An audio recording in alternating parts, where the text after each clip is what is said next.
Hi, I'm Maggie. I'm a licensed clinical psychotherapist. I have degrees in psychology, theology, and marriage and family therapy, and a national certification in dialectical behavioral therapy. In this video, I'm not seeking to diagnose anyone. I'm only willing to offer insight into situations like these.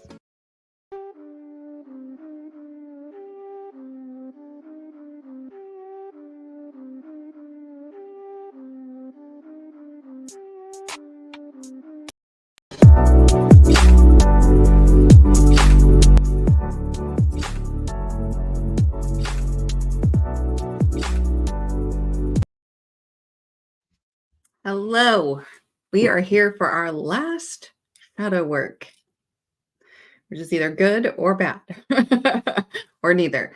Hi, Nina. Thank you for being in here first. Hi, Adrienne. Thank you for being in here. So, this is more of a wrap up and discussion of what next. Okay. So, I like to start with reading Jung. So, I want to make sure that I'm on the right one.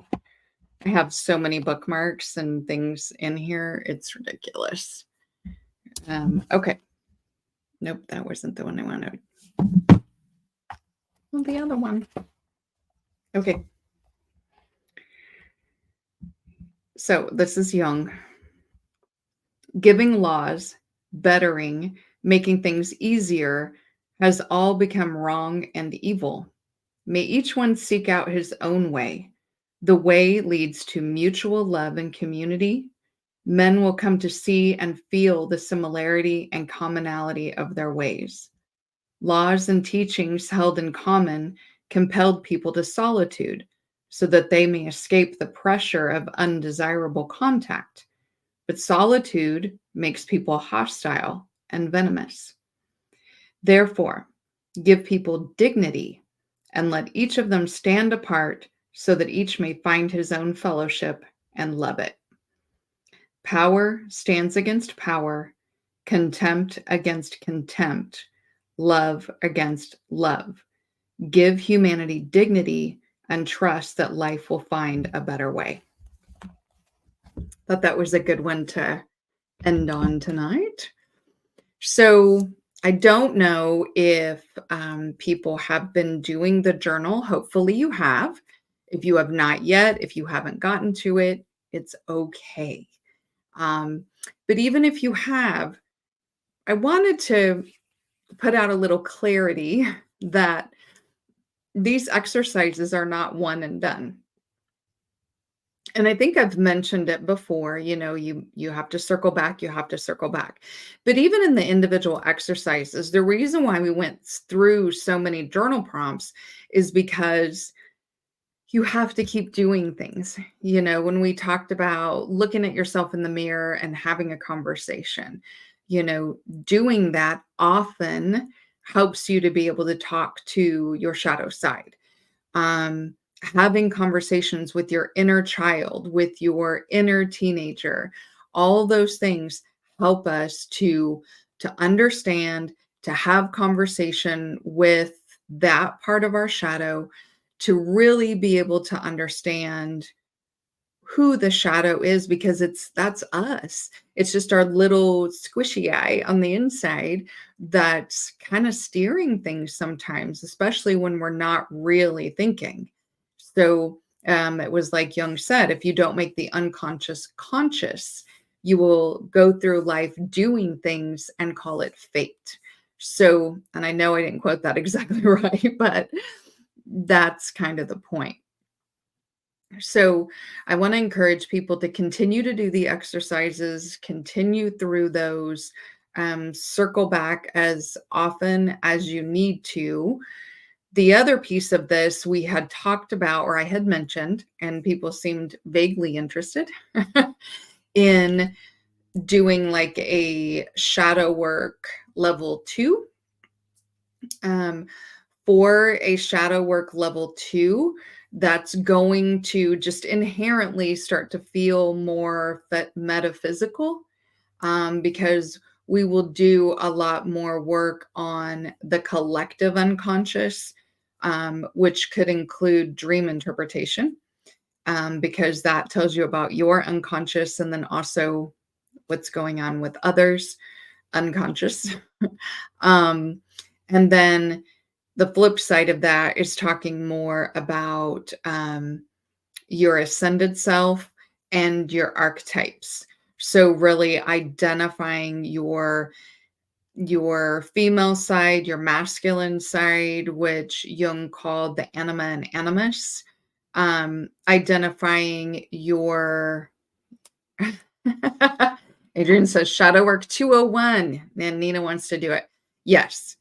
Um, so we would identify the archetypes. Now, the major archetypes that Jung talked about that we would primarily focus on is your masculine side and your feminine side, and then also your soul. Finding your shadow is only one of the characters that lives rent free in our heads, right?